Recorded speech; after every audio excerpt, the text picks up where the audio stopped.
Every generation thinks it's the first to face hardship until you go back and study how the frontier families lived. They built entire homesteads with nothing but axes, hand saws, and a knowledge of wood that was so precise it might as well have been a science. Cabins that should have rotted in a decade stood strong for a century. Barns built by families with no formal engineering background survived storms that toppled modern structures. The real secret wasn't magic lumber or perfect weather. It was the techniques that pioneers guarded and practiced daily. These wood preservation tricks weren't written in manuals. They were passed down, one calloused hand to another, and the fact that most people today have forgotten them is exactly why their homes no longer last. This guide brings those hidden skills back to life and shows how they can still be applied in 2025 by preppers, builders, and anyone who respects what the old frontier families achieved.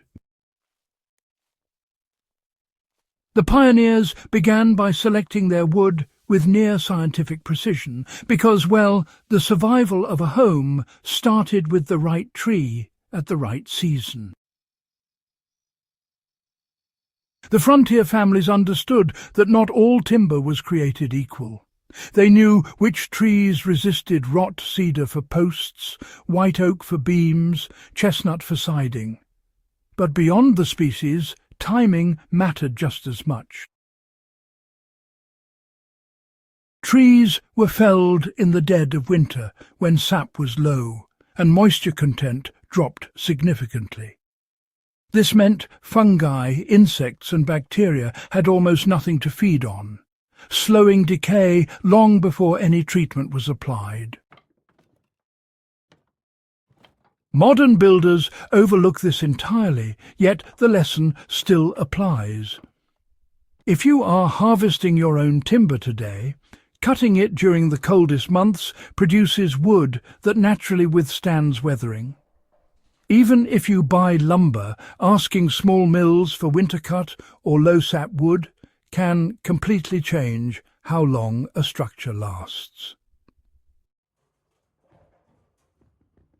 Seasoning was treated as a ritual rather than a step, because the pioneers knew wood only becomes strong when it dries on its own terms.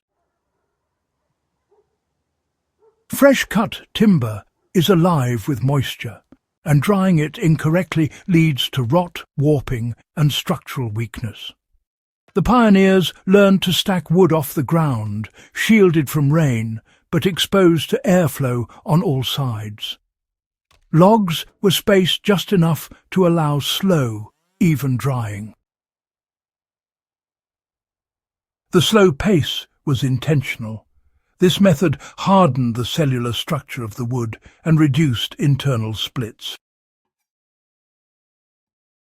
In modern practice, seasoning is still one of the most crucial skills you can adopt. If you're preparing fence posts or beams for a shed, stack them under a simple lean-to roof or barn eave, leave enough space for air to move, and allow them months to settle. This is how you turn raw timber into long-lasting building stock.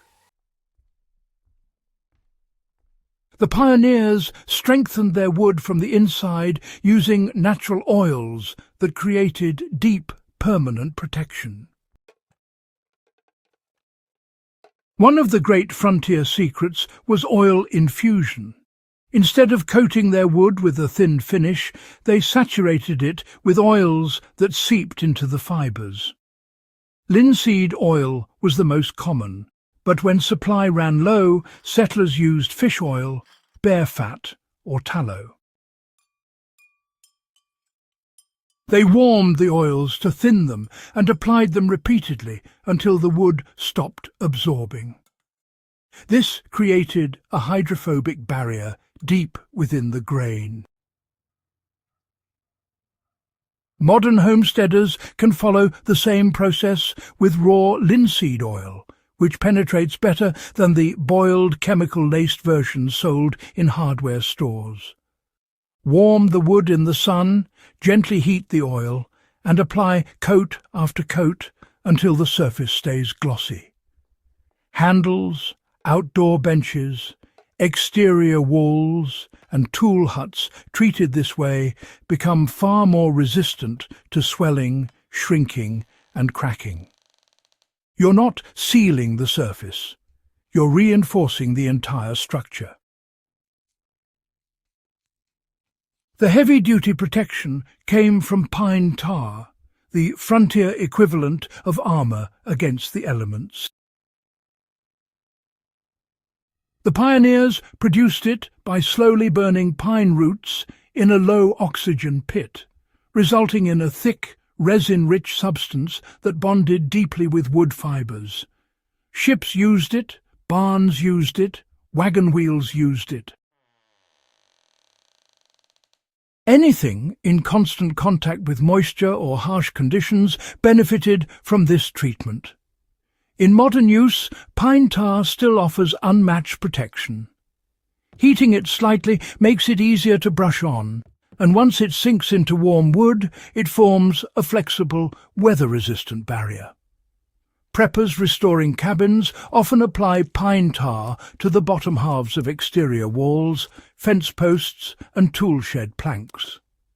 A single application can last years, and multiple coats can protect a structure for decades.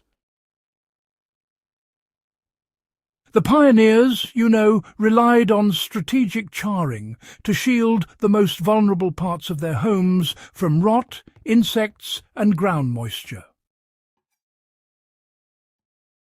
Long before shosugiban ever reappeared in architectural magazines, frontier families were charring the bottoms of fence posts and beams. They learned, sometimes the hard way, that a thin layer of carbon repelled insects, repelled moisture, and, significantly slowed decay. This method was especially important for any timber-making contact with soil. The process isn't decorative. The goal is to darken the surface until it forms a hardened carbon shell.